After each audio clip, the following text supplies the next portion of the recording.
আসসালামু আলাইকুম রহমতুল্লাহ। সবাইকে নতুন বছরের শুভেচ্ছা। নতুন বছর সকলের জীবনে সুখ নিয়ে আসুক এই কামনা করি। বিগত বছরে অনেক কিছু হারাইছি, অনেক কিছু পেয়েছি, অনেক অনেক কিছু শিখতে পারছি। ওই জন্য আলহামদুলিল্লাহ। পিছনে কি হয়ে গেছে, কি কি ঘটে গেছে ওসব বিষয় নিয়ে ভাবার কোনো সময় নেই। কারণ আমাদেরকে সবাইকে সামনে এগিয়ে যাইতে হবে, সামনে এগিয়ে যাইতে হবে, নতুন কিছু করতে হবে।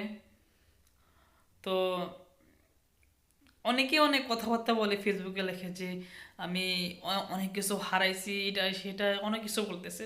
তো যাই হোক, যে যে কি হারাইছে না হারাইছে আল্লাহ পাকে খুব ভালো জানে। তবে বিগত বছর যেমন কাটুক, তবে আলহামদুলিল্লাহ ভালো কাটছে। খারাপ কাটলো ভালো কাটছে আলহামদুলিল্লাহ। রব্বে কারিমের আল্লাহর শুক্রিয়া আদায় করে আমি আমার পিছনে 24 সালকে বিদায় দিলাম। তবে প্রত্যাশা থাকবে, আশা থাকবে এই 24-25 সালে ভালো কিছু করার জন্য, আপনাদেরকে ভালো কিছু উপহার দেওয়ার জন্য। আমি এই নতুন বছরের সবার জন্য এই কামনা করি, আল্লাহ পাক যেন সকলের জীবনকে নতুন